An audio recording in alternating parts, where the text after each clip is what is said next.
Hi, and welcome to Check Your Thread, a podcast about sewing more sustainably. My name's Zoe, and I'm obsessed with sewing.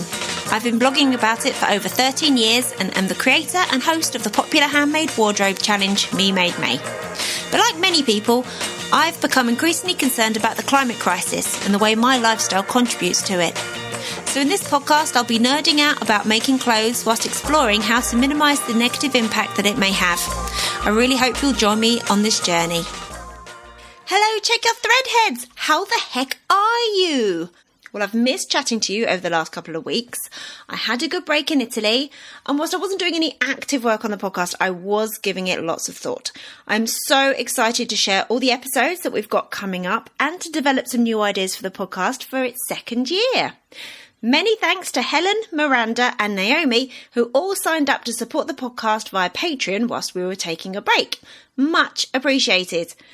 If you've enjoyed some or all of the 52 previous episodes and you're in a position to help the podcast continue and develop going forwards, please consider signing up as a patron. You can contribute any amount at all, and it'd be the best birthday present for Check Your Thread. It's super quick and easy to sign up. It takes literally less than a minute. Please find the link in the show notes or on the website checkyourthread.com. And if you aren't able to support the podcast financially, please help celebrate the milestone of 1 year by leaving a rating and review in your podcast app, or by telling a crafty friend about it, or sharing about it on social media. Anything that gets the word out and helps the podcast reach new ears would be greatly appreciated. Let's get straight into today's episode. So you might recall that in previous intros, I asked you to submit questions for the Ask Me Anything episode. Thanks so much to everyone who did. Every question we received was actually really different and a great jumping off point for discussion. I recorded this episode with my friends and colleagues Julia and Naomi, who kindly gave up their evening. They were the absolute best and I want to thank them both heaps. Because this was a different format than we've done before, I was a bit apprehensive, thinking that it might not work out. But with Julia and Naomi and the wonderful questions submitted, I think it turns out really fun and interesting, so I hope that you will agree.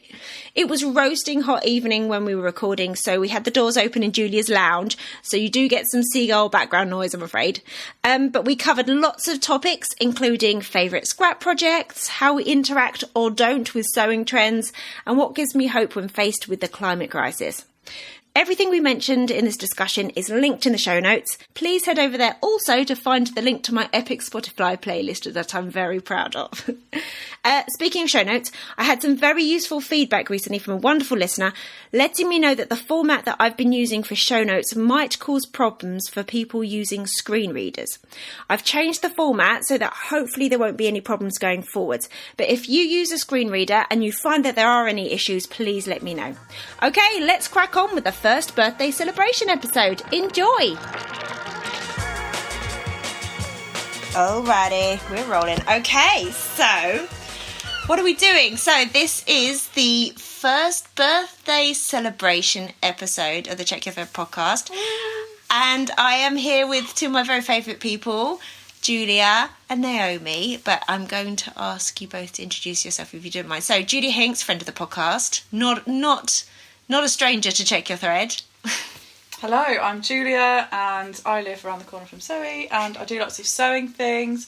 You might have heard my previous encounters of Check Your Thread on the chat about overlockers. Oh, there was another episode. Julia and Zoe go rag-ragging. Yeah, and I think there's another one coming up. There is another one coming up. Which is a secret for now. Thank you so much. We're in your lovely home. You've been very generous in letting us record here. Thank you. And you've supplied us with beverages, of which we are very grateful. So Naomi, also friend of the podcast, but newer to the podcast. I'm Naomi. Thanks for having me, Zoe. And I work with Zoe at Fabric Godmother. And I also do sewing stuff. Maybe not as much as these two, but I teach a bit of sewing. I don't know. I think you're pretty prolific. I think you're super prolific. Me Made May showed me just how prolific you are because you wore, was it a completely new outfit every single day? I just don't get rid of anything. But I do need to. No, I do. I do sew a lot. Yeah, what do I do? Teach a bit of sewing. You do loads. Talk a lot on Instagram. Yeah, and I'll put all the links in the show notes so you can find these lovely people. So you have very, very graciously agreed to help me out because I have solicited questions in the style of many a good podcast, because it's birthday episode, of a kind of ask me anything format. But for some reason I thought it would be more interesting if I didn't read the questions before. I don't know if that is more interesting. I don't know. I don't want to think too much or overthink too much my responses. I thought it'd be a bit more interesting to be a bit more spontaneous. Well, we'll see how well this works, won't we? Yes, so it's not just me responding. I'm hoping that it will generate some discussion also. Oops, I just knocked my water over. It's Nose fine. Village lid was on. It's all good. Okay, so we've had quite a number of questions. So thank you everybody for submitting a question. So Julie, you've said, because I was thinking that there might be some duplicates. Are you saying that there's not really? I don't think I there don't are think there really are. any duplicates. No. No, I mean, I guess if you're covering the same ground, we can move on. But they all seem to be quite different. That's very exciting. So what order are we going to do this in? Order of I'm just going to go from the top Top down. down. We'll And take I'm hoping turns. that my list is in the same order as your list. We'll find out. Yeah, one way to, or maybe you could say this question is from and then say Yeah. the name. Okay.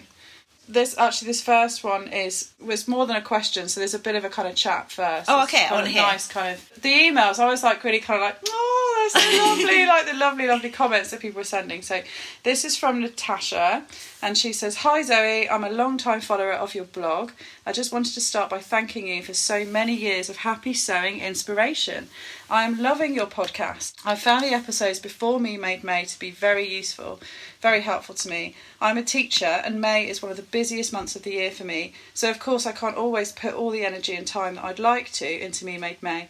Those episodes really help me realise that it's okay to do what I can and let go of some of the crazy expectations, so thank you." Oh, that is so nice to hear. That was kind of the complete point of doing them, because you know a lot of the kind of sewing community interaction happens on Instagram nowadays, doesn't it? And it's so easy to kind of get a misconception of what something's about. So I'm so pleased that Natasha, that it helped you just refocus on what it's about and what it can mean for you and how it can be helpful for you. And yeah, and comparison's the enemy of joy. Something like that. Of creativity. Right, all of the above. So I'm so glad that you've kind of refocused it on yourself. So yay. So here is the question. I know you do an amazing job using up scraps and remnants in your sewing projects. What has been your favourite scrappy project? Oh, well, thank you. I can't say that that's entirely true, because I have a lot of scraps. I have my scraps in IKEA tubs that I've had for about 20 years for different purposes. But so I have one that is generally woven remnants, one that is jersey and lighter weight jersey kind of things, and then one that's kind of like ponte and sweatshirt. And I've got some overspill now, so I've got quite a lot of viscose ones and some denim ones also. It's very sweet of you to say. I don't know that I do a great job. I definitely try to incorporate them, and I want to do more. So favourite projects, it's obvious, but I think it's pants. But your favourite actual project, I've got a favourite project of yours. Go on then.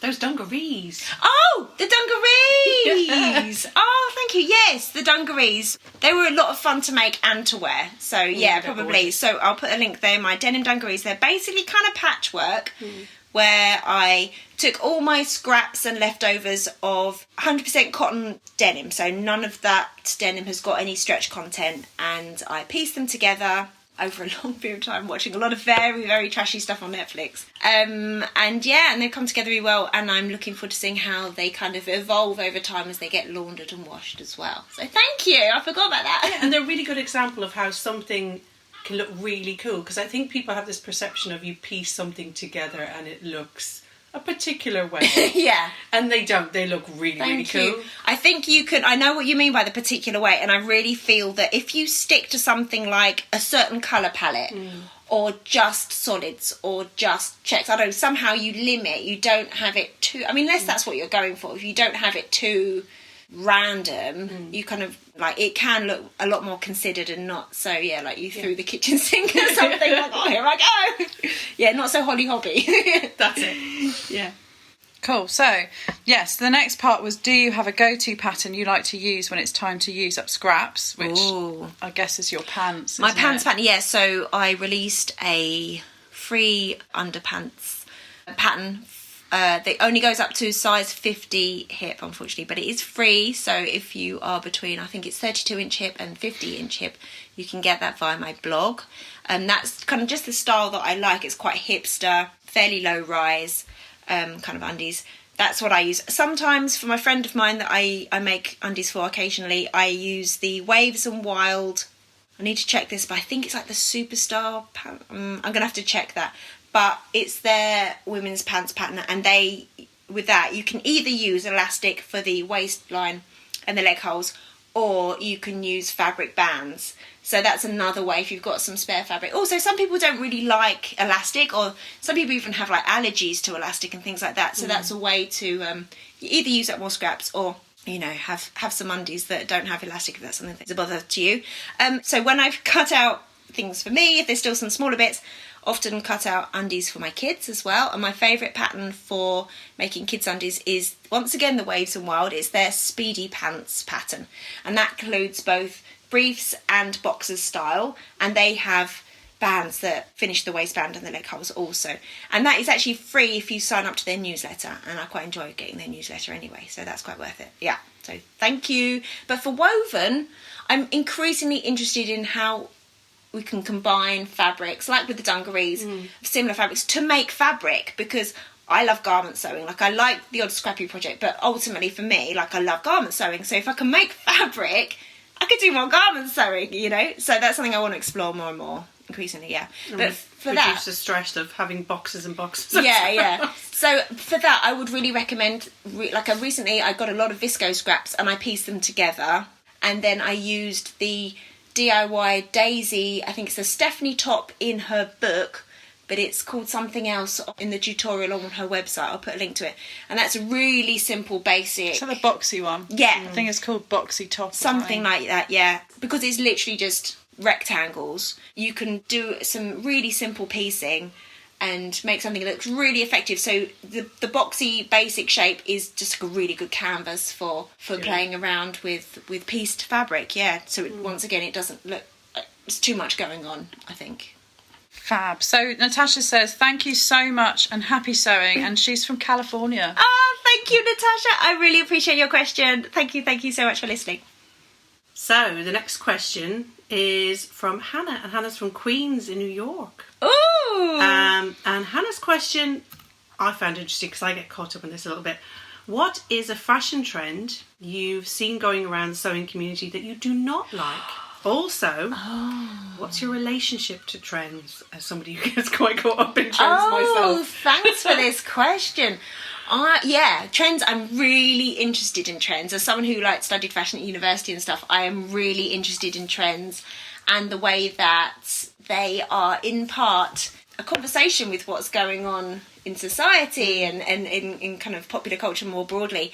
And I kind of feel like trends come and go, don't they? And some of them maybe you naturally resonate with. I mean, I think it really is to do with your age as well, possibly. I'm a little bit older. Maybe I'm a bit too far away from some of them. So for me, I'm not loving cycling shorts. Oh, yeah. Oh, no, I'm not going with that one. That's not one that I would be feeling. I like them under things. I don't want to see them. And leggings as trousers. Just because I was talking to my husband about this the other day, and I was like, when did leggings as trousers be a thing? And he was like, I don't see your problem. I was like, no, because you like the bums. He was like, I don't need to see that much bum. You can't see. Because I think if it's sportswear, thick kind of proper if you're doing some jogging, fine. Or just a kind of leggings that are really thick, that are purposely sort of sports. I mean, I like a jegging, and I understand that the line is thin. But, and I do have. See, some of these things, it's just a case of it's just taking me a bit longer. I'm not a massive fan of mum jeans. The mom jeans with the. I am, but they probably don't suit me terribly well because I probably look like a proper mom in them. But yeah, that's how I get caught up in the trends way too much, I think. But see, then I've seen the I Am Patterns Sunshine jeans pattern. Have you seen that one? And that I feel is I'm interested in that. I feel like I could dip my toe in that. It's not. That's the thing, isn't it? There's often, and this is the great thing about sewing, there's often a pattern that is your version. It's like with colours, there's everybody has a particular yellow or a particular, there's a version of it that works for you. Exactly, like the trend with the big collars with the ruffle around the edge can look amazing, but for me it's when I saw, is it the honey one, the fibre mood honey, that the scale is different, it's just a little bit more contained, and I made that and I love it, but I think the big, like the Bakerloo isn't for me. The honey was my gateway drug. Now you're like, give me the big stuff, give it to me. The problem with those big collars is it's always windy here, like I swear, like true, Portslade, like I think I live in the windiest street, and it just like blinds me, so it just doesn't work for me, because it's just constantly like flapping up, and it doesn't work with the kind of climate, particularly in my street, which I think is the windiest spot in town. So I'd love to know what Hannah's relationship is with, I wish she'd said what her relationship with trends is. Yeah, I think it's very interesting. So there was about 12 years ago, there was a trend for, like the Peter Pan collars, and there was a lot of Empire line things, a lot of fabric covered buttons. Do you know what I mean? Quite 60s shapes. I really liked a lot of those, but it was interesting because I felt, because at that point I was in my early 30s, and I was very aware that my relationship with that trend was almost like purely coincidental. Like, I enjoy this style, like this is somehow resonating with me, rather than when you're younger, and it's just like, oh, this is what's cool, and you don't even kind of question it. I was very aware that I was kind of like choosing to be part of this trend because it just so happened that it kind of connected with me. I think the same is with colours as well. Like, I remember there was a big thing that was like mustard was in and navy. And I really jumped on like the mustard trend and bought some mustard fabric and realised that I really cannot wear mustard. Really? I just looked like jaundice. Yeah, it's just, I could wear a mustard coloured skirt, but like I made a dress and it was just really bad, and I had to give it away to a friend. I love mustard, but it's always a cardie. It's not something around the neck for sure. Yeah. But I think you can wear yellow though, like really well. But this is where I believe that everybody has. But you go from a lemon tone of a colour. Yeah, lemon, bright lemon. Good point. But can't wear mustard. I don't wear autumnal colours. But I have, maybe that's true actually, because I tried mustard. Mustard doesn't work, but I have worn yellow in the past, but not for a long time. But if you think about, every colour has a warm, like you can make it warm, you can make it cool. Yeah. So there's going to be a colour. Or muted or pure. Yeah, true. But you just have to find the right one. Okay, with that theory, do you think you could wear literally any colour if you found the right version? Or do you think there's some colours the right tone of it, yeah. But then we're being very like broad. I say there's a yellow for everybody, there's a purple for, but that's it what is. I'm wondering. Yeah. But if you think about, say, purple, you've got lilacs and bluer lilacs, more blue based. You've got the lavender kind of lilacs, and you've got like really, you can go into burgundy. So like there's such a spectrum of colour. That's why I love colour. But get a big kitty. That's good to know. See, I really love, I love wearing red, but red is just not on trend at all at the moment. And I think that's really interesting, that I haven't worn red for ages, but I know that it's a colour that looks good on me.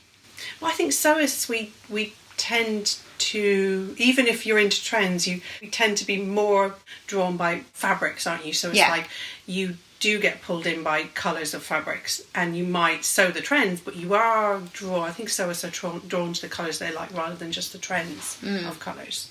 But it's interesting how trends can almost like present to you a colour that maybe you I jumped on the lilac bandwagon massively. but I think we are more independent of trends generally. I think I like that. We're independent of trends. Trends with a twist. I think I just see something and they're like, well, I like that aspect of it, and I'm going to just make something that's in the style that I'm going to wear. So I kind of create my own thing rather than worrying about what fashion tells me I should be wearing. Because we don't need to. Yeah. Because we can make our own. I think you've got a very defined taste, because sometimes I don't know, I can just see a fabric and it's like, oh, that's a Julia fabric. And then it's funny, like a bit later you'll be like, oh, I've just bought some of this. I'm like, of course you did. It's your fabric. Like, quite often I'll find that the thing that I like is something that no one else likes, and what other people like is what I really don't like. So I find that my tastes are quite opposite to most people's, which is probably not necessarily a good thing. Well, so I'm probably like really off with like what I think looks good, but I just think, oh hey, it doesn't matter. Just wear what makes especially you happy. Especially because you're creating clothing that's hopefully going to last a long time and be with you for a long time. So it doesn't really matter. I went out yesterday in a dress that I'd made, and some random woman at the bus stop was like, oh, I love what you're wearing. And I was just like, dress. Did you say I made it? Thank you. No, I think she was a bit pissed because she then kind of walked out in front of the bus as it was pulling out. Maybe we shouldn't trust this one. But yeah. I'll be honest, there's a trend that I love on a lot of other people, but I know I couldn't wear, and that is kind of big peasant dresses with many tiers of fabric. I think they look incredible on people, but for me, I know that I wouldn't feel comfortable in that volume of fabric. I know that they don't look the same on me as they do on other people, but I also have an element of I don't care. Yeah. You And like that's a lot of something that volume, don't you? But I think it's something that sewing is, and the sewing community has given me. Aww. That it's not so much, does it look right? I had this conversation with somebody the other day of like, what suits, what looks right? And I thought, actually, I care less than I used to about what looks right on me. I care more about what I love, what I feel good in. Yeah. For me, it's comfort for sure. And comfort, definitely. Yeah, no, I can't wear things that are not comfortable. Yeah. I'm way too old for that. The ship sails. Awesome. Thank you, Hannah. That was an amazing question. Can I come and stay with you in Queens? Oh, yeah, me too. I'm in as well. I hope you've got a big place. Julia and Naomi, Zoe, go to Queens. Yeah, this is a whole other episode. And California as well. Sorry, Awesome. Natasha, we're coming. I'm really looking forward to this trip. Okay, well, this question comes from Helen, who says, "Thank you. Yours is my favourite and most useful podcast." Oh, yay! Thank you, Helen. And she's got 2 questions. So the first is your sewing machine well behaved? Oh, is it? Generally, yes, because I think I know its limitations. So I have a sewing machine. I ummed and ahed when my last sewing machine, my previous sewing machine died, whether to go for a new or a second hand. Previously, when I've bought second hand, I've bought them from the person that I really trust who lives here in Brighton. However, when my last sewing machine died, I was living in Hastings. And so I wasn't sure that I would necessarily trust a machine that was secondhand from, I don't know where I would even source one. So I was also very, very tired with the tiny baby and stuff. So I ended up, there was a Hastings sewing centre around the corner, and they were a Naomi dealer, literally around the corner. Like you could almost see it from where we lived. And I bought, I can't remember what number it is. It's the one that's orange. Do you know what I mean? Oh, the orange Naomi. Yeah. It's, the orange The lesser Naomi. spotted orange. I know the turquoise Naomi. Yeah, it's that, but with fewer stitches. Okay. Yeah, it's like the one down, because I was used to, at the time I was working at Tilly and the Buttons when she was doing in-person classes. Yes, she had the turquoise. She had the turquoise, and I'd used it, it felt fine. So I bought that one, but it was a bit cheaper, and it had, I think, one less light and But it's fewer stitches. A digital display one. Yeah. Yeah. It's okay. It served me well. It's not as robust as I would have preferred like an older, maybe more of a metal, Like a Benina or something. Something, I don't know brands necessarily, but just something, my previous one it was like a tank. Right. And it just felt like I could really go for it with a lot of different fabrics. So my Genomi's fine. One thing I don't really like about it is that it's like a top load one, and it's very hard to adjust the bobbin tension. Not that you need to do it necessarily. Do you know what very you often. can do though? Yeah, tell me. You can buy another bobbin holder to, the bit that you drop in, the thing that you adjust. Yeah. That you put the bobbin in. You could get a spare one. So say you want to do shirring or some particular technique, you can have the one that you use for that technique that you've loosened kind of on the side. That's very cool. And then you can have the other one that you use for everyday sewing. That is very cool. The problem is you still have to screw off the whole plate to get to it. You do. So that is good to know. But yeah. But that's the thing that I can think of the top of my head. Yeah, I think the thing with the top loaders is that you shouldn't need to adjust the bobbin tension as much as you do with the front loading ones. Yeah, agreed. But there has been a couple of times, maybe I've used a different thing. It's a thread or something, it's not really. But generally, yeah, it's not too bad. Thank you for asking. Okay, the other question, which I think is quite fun. So, it's a happy day and you're ready for a kitchen disco. What record are you going to choose? Oh, well, I have to say that I'm going to completely cheat. I made a playlist for our recent Fabric Godmother Sewing Bee party, and I made a Spotify playlist, which I personally think was really good. It was brilliant. Thank you. I've been told by Narissa that you can share Spotify playlists. Oh, yeah. So I'm going to put the link to the Spotify playlist in the show notes, so you can all get your kitchen groove on. I don't know if that's cheating or not, but Well, you can have more than one song. It's like the whole playlist. Is you can your have the whole kitchen playlist. Disco. I think it lasts for about an hour and 45 minutes. So Awesome. it was a mix. It was a mix of kind of a mix. 60s soul and kind of some 90s hip There was some hop. I mean, great 90s hip hop. I love 90s hip hop. That's my genre. So it was quite 90s hip hop heavy. So thank you so much for your questions, Helen. Okay. Let's do it. We have a question from Helen. Another Helen. Another Helen. Oh. And Helen asks, would you ever apply to be on the Great British Sewing Bee? And if not, why not? Thank you for your question, Helen. I can't apply. No, this was pointed out to me by Julia once. Yeah, because we were sent at work, I think, via work, we were sent the application criteria or a link to it, and I had a look through just out of interest. And for me, one of the things that I read that I realised I couldn't be part of is like you couldn't have worked as a seamstress or, you know, have that as your main kind of income within 15 years. And when I used to work for Trade, and we made a range of clothing called Trade We Made, and that was about 10 to 12 years ago.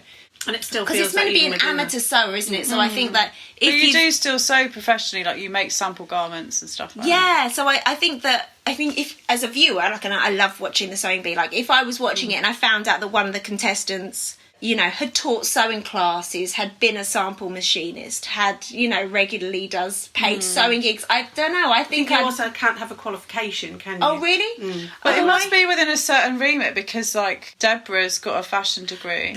You can have a qualification, but there's a certain number of years. Okay. After I you have think to we're apply. safe. My qualification is... We're safe with that. But it does feel like, you know, that you wouldn't feel right doing it. Yeah. You'd have to go towards like Project Catwalk, or what was that other one? You know how they have like Bake Off the Professionals? They need to have Sewing Bee. I Yeah. don't think... That's this is the thing. I don't class myself as a professional, because the vast majority of my skills now have been self-taught and self-directed and self-discovered.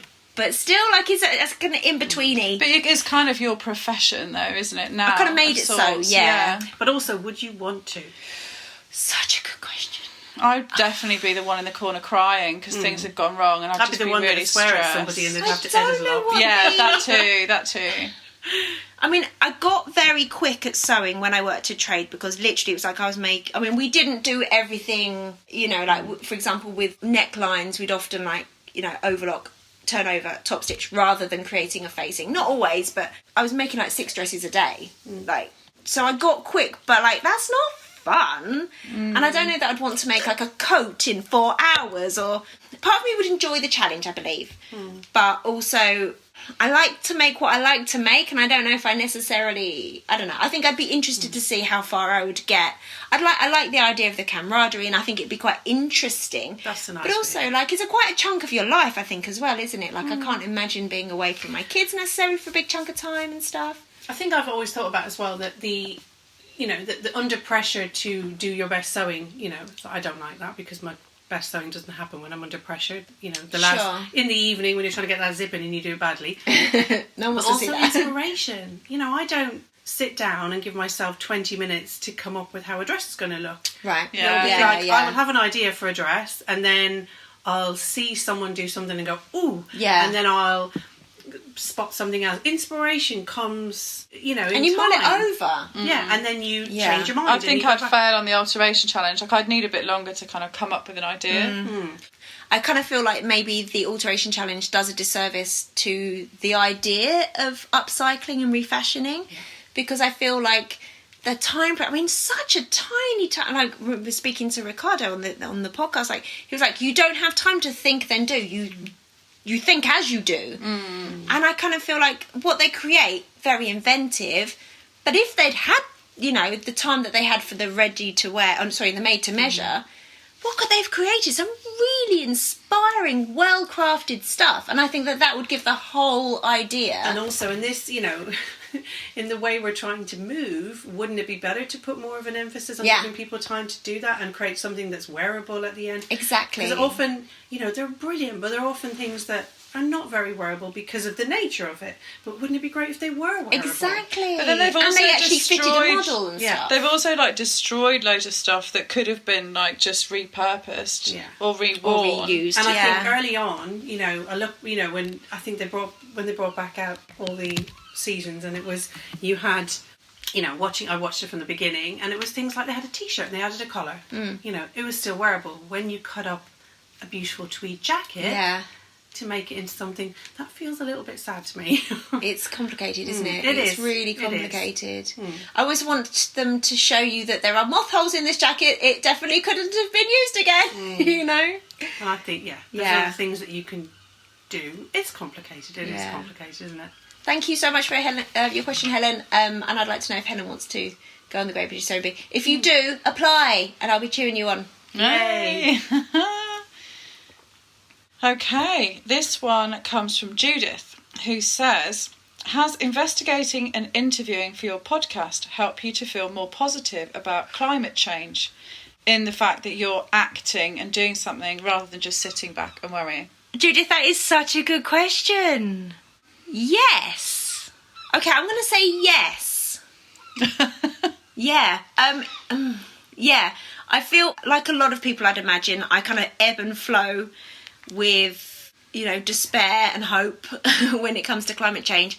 But yes, I do feel that making this podcast, although I kind of feel like I'm almost copping out because I'm looking at sustainability kind of, it's almost like I'm squinting out the corner of my eye through the, you know, through sewing rather than facing it head on. But I mean, you know, we do address other aspects, and I know that once you start thinking about things in one area of life, it then bleeds into other areas of life. Like, I know that, and there is a ripple effect to everything. But yes, generally I think I do feel more positive about it through doing the podcast, because I do feel like I'm exploring ideas. And also I get some great feedback. Like, I get some great comments of people saying like, you know, I hadn't thought of that, or I hadn't thought of doing that, or I hadn't thought of keeping my scraps, or I hadn't thought of, you know, whatever it could be. I can't think of anything particularly on the top of my head, but having that feedback makes you think, okay, cool, like it's small in the grand scheme of things, but it is something, and literally doing something is all we can do, you know? Like, I'm still doing the other stuff, like I email my MP and blah blah blah, but yeah, I do. Thank you, Judith. I do. Thank you for reminding me as well that I do. But it's also the people that you interview that, you know, obviously it's all those amazing people that you interview that, I mean, personally I've had so many moments where I'm like, I hadn't thought of that. And get really angry. You get really angry sitting on the bus in the mornings going, why am I not, you know, my brain has been messed with to be conditioned not to think of that, whatever, you know. Yeah. You're talking about shams. I'm talking about shams. Let's be honest, we're talking about shams. Exactly. But that's the only way, is that we can, you know, we have to chip away. Yeah, it's doing and talking is literally like doing and talking about what we're doing and why we're doing it. And yeah, and the fact that I have had the opportunity to meet via the screen often some really inspiring people doing some really interesting stuff in ways and in means and in areas I hadn't even thought about, and that is really heartening. And it's the hope thing. Yeah. It's having hope, because I think we can get really, especially at the moment, and especially with the weather we're having, and you think, oh, we're doomed, and we have to have hope. Yeah. And those are the people that give you hope that we can change. Yeah. So while we're on the sustainability feel for things, this question's from Susie, who's in East London, and she says, "Hi Zoe, hope you are well. I love the podcast so much. Thank you for all the work that you do." And she asks, what is the thing that makes you feel most hopeful for a sustainable future? Ooh. So what I mean is, for all of us who consider ourselves to be activists to some degree, there was a thing that we learned that spurred us to make a change. So for her, it was microplastic waste. Right. And these problems can feel really overwhelming. I think a lot of people don't want to think about it for that reason. Yeah. So is there anything that you can share that's making you feel really positive, that might motivate or help others to feel that they can make a difference? Oh, that's lovely. Okay, I'll tell you one thing I discovered yesterday. I discovered an Instagram account called, I think it's Intersectional Environmentalist. Wow. Yeah. It's a heavy title. What the hell? It's this... I haven't fully explored this yet. I'm not quite sure I can fully... I know. Just check it out. I hope I haven't butchered the name. I'll put a link. because I literally discovered it yesterday. But it was very much like follow, I'm coming back to this. And it is, from what I can understand, it is organised by this young, amazing black girl in the US who is a writer, and she's basically saying you can't think of environmentalism without thinking about the impact it has on marginalised people. And she's just made it so clear, and the messaging is so good, and the fact that she and a lot of the people that, from what I can tell from the feed, are quite young, like in their 20s, 30s, that gives me so much hope. You know, there's so people much doing hope, and all it the makes me feel so ashamed of what I was like in my 20s. Well, it was a different situation. Like, we didn't have a lot of the scientific studies and stuff. Yeah, but I think young people these days are incredible. Yeah. And the fact that she's got like hundreds of thousands of followers, and I'm like, good. That is good. It shows that there's hundreds of thousands of people who are switched on to those really important intersectional messages. Yeah, so that gave me some hope. From. Yeah, it really does. To see that not only are they doing the work, but there's a lot of people paying attention. Yeah. So the next one is from Heather. Heather. Dear Zoe, first of all, thank you for a year of sewing podcasts which take the focus off overconsumption. I look forward to each new episode arriving in my inbox, and it's so encouraging to hear how you and others are treading the fine line, of expressing creativity without destroying the planet. Oh, thank you. I would really love to hear your answer to this question. Okay. How do you support other people in learning to sew their own garments without imposing your own environmental perspective on them? I've been trying to sew in an environmentally considerate way for a number of years and will usually choose recycled fabric or organic, fair trade, natural fabrics. And those choices fit my personal style well. My daughter is starting to sew and will ask me to help her to choose sustainable fabrics for her project. I'm torn between directing her towards the environmentally more sustainable fabric choices I would want to use myself, and supporting her to choose a fabric which may be potentially less environmentally worthy, but more suited to the style and garment she has set her sights on. Right.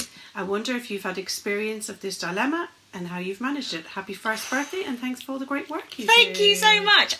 I do have thoughts, and it's something that I've actually been considering a lot at the moment because, my daughter is very style conscious, and she's nearly 9, and she's dabbling in sewing, but she's also very drawn to like things she sees in the window of Primark. We don't go in, but, so I do completely understand, and it's so tricky, isn't it? I think, first of all, I would very much like to encourage her to maybe take her daughter to, because also like younger people, they don't necessarily have a very big budget, so going to charity shops as a source for fabric, be that as in you're looking at the bedsheets and the tablecloths, or like looking at existing garments, because a lot of those fabrics, well, obviously they're in an existing garment form, so that they are the kind of fabrics that she's maybe more used to kind of being drawn to, in the top shops. Is top shop even a thing? It's not a top shop. Top shop's not a thing anymore. Doesn't it shut? Is it online? Anyway, those kind of, like more kind of high street shops. I know that isn't necessarily going to be the best approach for everything, because you can't always necessarily reclaim much fabric or enough fabric if you're wanting to work with a specific pattern. But I would really encourage her daughter to go to a charity shop and just explore and come up with some ideas, and it might be that you could really inspire your daughter to think of reuse as an exciting thing. I think you can also think about like what do you like about fabrics when you wear them, and think about the properties. Like, that's a good point. In the summer, when you wear this particular fabric, do you feel hot? Do you feel cool? Is it comfortable? Are you sweaty? So you could try and help her to consider like wearing polyester is basically like kind of wrapping myself in a bin liner, and if I wear polyester in the summer I might be like super hot and sweaty, but if I wear things like viscose it feels quite floaty and cool. If I wear cottons, that feels quite nice as well, and that can perhaps help her to understand fabric types and what might be a good choice. Yeah, and if you're going to charity shops as well, you can look at the labels, and it's a good way to really boning up quite quickly on a lot of what actual fabrics are. And I would really recommend looking at maybe like maxi dresses, because you can get a lot of fabric in a maxi dress, can't you, of either from viscose or jersey. But using what you've got, using second hand, it's going to keep the costs down as well, because I think it's also a good point to make is that you're gonna make mistakes at the beginning. Like, you literally have to. Yeah.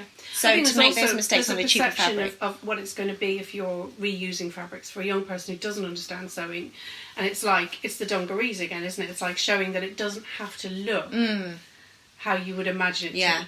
That it can, done in the right way, choosing the right fabrics, it can be done really, really well. And Pinterest can really be your friend, can't it? Yeah. I think it might be showing her what it can look like. It's showing her that, we can make something that looks modern, we can make something that looks the way you want it to, and inspiring her. And reusing the existing garment can actually be, you can be quicker in that, like, the hem's already done if you cut it in a certain way, I think a lot of people who are new to sewing or wanting to make their own clothes can often think, well, I wear a lot of stretch clothing, so I want to try and replicate something in stretch clothing, and it's not necessarily the easiest type of fabric to start to work with, so that can be a bit of a difficult thing to overcome, when you're starting out, to say, well, let's try and sew something in like an easy to handle fabric and see how that goes, and then move on to stretch you don't want to get fabrics. disheartened, I think that's often the problem I've found with students. And also, viscose is great to wear, but that can be really difficult as a starting point for, and it's so common in shops. sewing. That's what High Street is full of viscose. So like a cotton lawn is ideally like a kind of easy starting point, I think. But also, I think in terms of that, this is how it looks something. But there are people on Instagram doing amazing things. And okay, maybe they might be like sometimes a bit more dramatic, but a wedding dress that's been turned into an evening gown or whatever. But seeing that, that this can be something really modern and cool. Is Pinterest, can be a really Instagram. It's a great place, and you can just take one of those ideas and scale it down. And apply it. Yeah, awesome. Okay, well, this question comes from Lee, who is in London as well, who says, Dear Zoe, I love your work and your passion for sustainability, and I have a question for you. What has been the biggest lesson that you have learned so far that you can share with your listeners on your incredible journey of 50 episodes and counting? Thank you, Lee. What's the biggest... Oh, my goodness. Maybe I should have boned up on these questions a bit. That's such a big question. What is the biggest lesson you've learned so far? Whilst, I guess, your journey on your podcast journey. Okay, so keeping it more podcast based.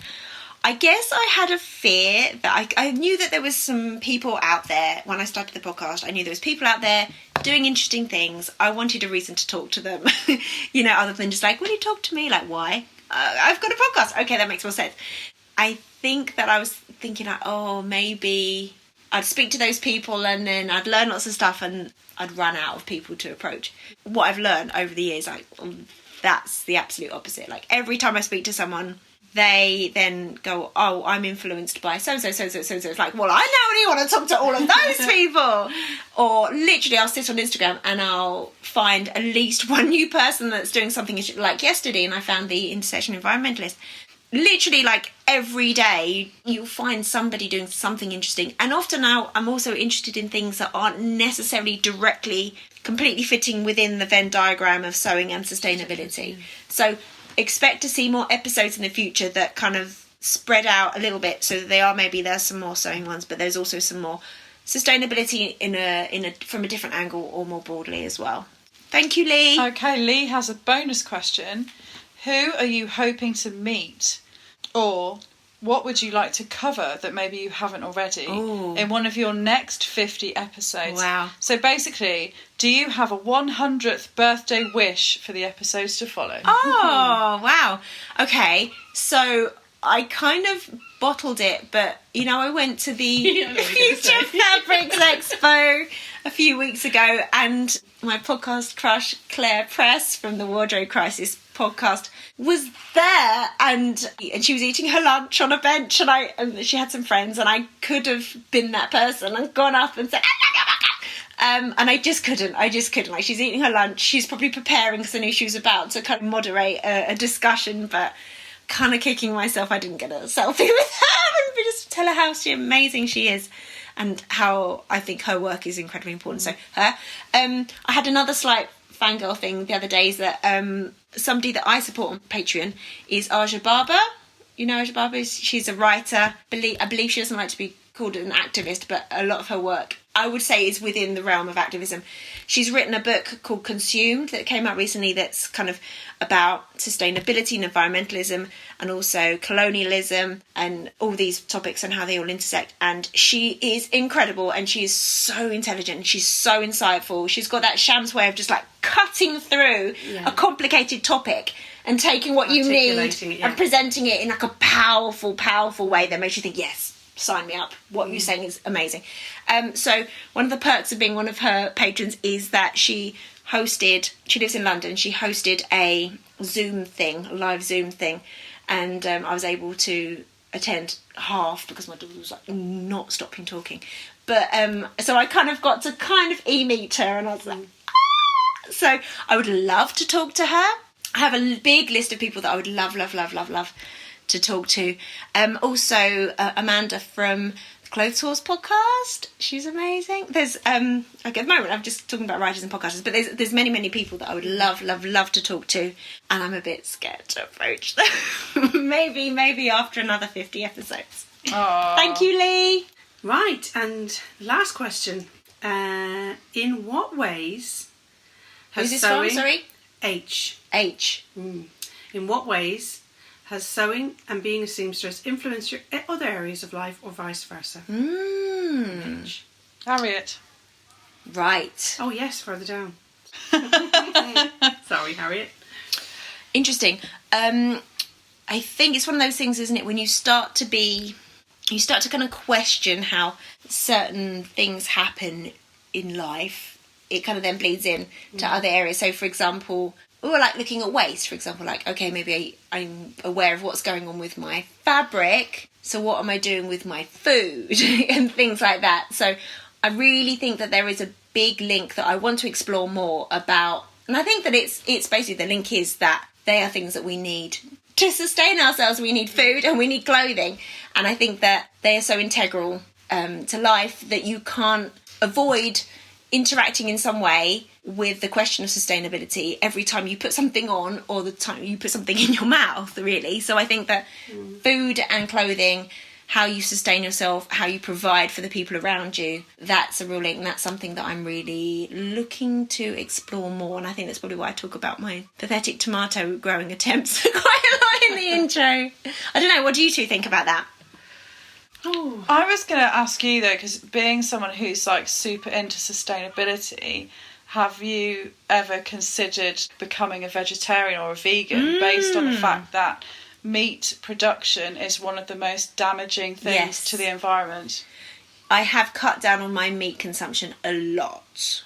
Tonight I had some homemade bean burgers. I'm not bragging, they were really nice. Yeah, no, I have. I have. I can't cut it out entirely. I do feel very conflicted about our milk and dairy consumption as well, because I am aware, and it is changes I'm trying to make. But it's so complicated, isn't it? When you're trying to do like a meal plan and a shopping list, you're like, right, it's similar. Like I could make bean burgers for everybody, but I know that they will be wasted. You know, you want to do, So what's the point of me? It's still like beans and all the other ingredients that go into the bean burgers. They still need to be cultivated and packaged and transported around the globe. And then if I make them, that's taking energy and whatever, and then they go in the bin, which will happen because my son's like, if it's not something he's into, he'd rather not eat than eat something he's not that into. He would just not eat. You know, so it's like... Yeah, I get with children, it's really difficult with kids. As a family, we've cut back massively, and no, we haven't gone completely, which, I wish I could. It's a journey as well. It is a journey, and I think we don't. And also from point of view of health, it's understanding what is going into the food you're eating as well. Like that, we cut back massively, so we have meat a couple of times a week, and we eat a lot of vegetarian, and we're not completely vegan, but it is a journey, and I think we're less and less rather than straight away. Yeah. But it's knowledge and understanding, and I think the thing that makes you change is the more you learn about what's happening to animals, what's happening to the environment, what's being put in our food that we're ingesting. I mean, my husband works in food, so some of the things he talks about with processed food, we don't eat much processed food in our house at all. Yeah. Because of what he talks about, you kind of go, oh my God. It's knowledge, isn't it? It's education. Yeah. I think the more you educate yourself, the less you want to eat these things. I think that's the key. I find it so hard. hard because food waste is a thing, plastic packaging is a thing. Like if we went on to soy milk or almond milk or oat milk or something, where we live, you can't recycle those Tetra Paks. So to summarise that question, it's really tricky. It's tricky. I'm definitely on a journey. My family's on a journey. We're definitely not perfect. Yes, I want to do better. And it's hard. And I just recently did that plastic audit. Oh, yeah.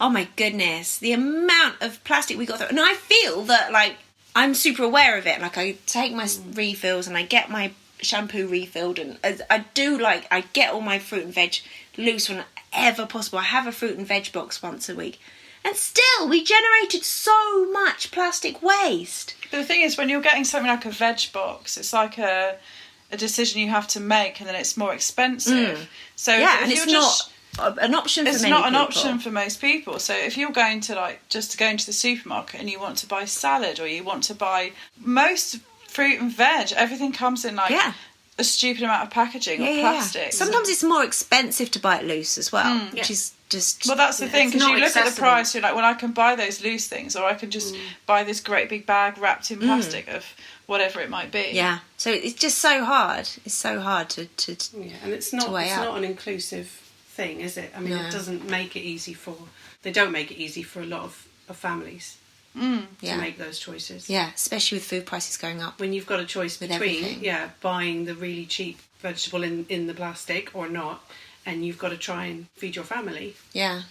And often there's plastic packaging is there because there's longevity in that as well, like the food lasts longer. Anyway, so it prevents food waste, blah, blah, blah. Yeah. That's true. We went on a little drive to go to the local greengrocers for a bit. Yeah. When the boys were really little, and we started going to a new greengrocers on our road, and we would go and buy plan. We'd get all excited and go, we're going to make that, we're going to make that. We'd buy all these beautiful fruit and veg that would very quickly disintegrate in the fridge because they didn't have the longevity. And I think that's something you have to learn. Yeah. If you do that it's a completely different way of shopping. You have to go daily or every 2 days. Yeah. Well, that's what I find with the fruit and veg as well. It's organic and it doesn't have the preservatives. So it doesn't last as long. Which is great, but you have to re-educate yourself on how you shop, because it's not, you can't buy a week's worth of... We weren't even buying a week's worth. It was sometimes like 4 days, and it was just... But it's a different way of shopping. So it's the birthday edition. Thank you so much. You're both amazing. What direction would you like to see Check Your Thread go in over the next year? I'd like to hear more about sustainable fabrics and maybe more about fabric in general, kind of fabric knowledge, new interesting fabrics. Did you listen to the Future Fabrics Expo episode? Maybe I'm behind. Maybe that's why I'm saying this, because I have not listened to that one yet. There's this difficulty, isn't there, with fabrics? It's like, I want to buy cotton, but actually the cotton production is not necessarily the sustainable, helpful to the environment thing that you kind of think it should be. And then there's like, I could wear viscose, and that's like, that's made from kind of... uses a lot of harsh chemicals to break down the wood pulp. And the same I could wear bamboo, but bamboo is like, so they're all kind of contributing to deforestation. Thing. So you're like, okay, well maybe the thing is just to not buy fabric. Maybe I should just go to the shop and recycle. But I think it would just be more like knowing more about all of these facts. Cool. Okay. And then it's not always black and white, that it's not just polyester is bad and nylon is bad. Like sometimes those are the things that are needed to give something longevity so that it doesn't... Well, like swimwear. You're not going to make swimwear from 100% cotton. Exactly. So it's... Or sportswear. A lot of sportswear is like breathable. Maybe you need the moisture wicking, exactly. Yeah. More recently, like what I keep coming back to is like, buy the fabric that is most suitable for the garment you want to wear and is most suitable. You're going to wear it. Style, lots and lots and lots and lots. Yeah, that's good. What about, what would you like to see this next year? Well, obviously more inspirational people like Shams, more Shams. More Shams. There's going to be more Shams. You think about things in a new way. And I love, the kind of crossover into, talking about feminism and just, women's rights and, the household and just things I hadn't thought of. I love those episodes. But also, I think things like ways of using up fabrics, not just scraps, but like combining fabrics you've got. I mean, my thing is always that kind of half a metre in a box. Those things. People who are doing interesting things with that. Okay, awesome. So, same time next year? Definitely. Awesome. I think it's definitely time for a celebration drink. Okay. Yeah. Because I'm my dry. glass is empty and I'm thirsty. Well, thank you both so much. Thank you for celebrating Check Your Thread. Happy birthday. Thanks so much for listening. I really hope you enjoyed this episode and are left feeling inspired. For more info about the podcast, including show notes for this and every episode, head to checkyourthread.com. I'd love to hear from you, so if you have any comments, questions or ideas for future episodes, please get in touch by emailing zoe@checkyourthread.com or find me on Instagram @checkyourthread. Massive thanks to Patrick Potter for production support, to Sylvia Seller for the awesome logo design, and to Simon at Palm Skin Productions for the music. This ad-free podcast would not be possible without listener support, so if you feel you are able, please consider signing up to the Check Your Thread Patreon. For the equivalent of buying me a coffee each month, you'll be making it possible to continue producing regular episodes. Links can be found in the show notes and on the website checkyourthread.com. I hope you'll listen again next week. Until then, take care. Bye!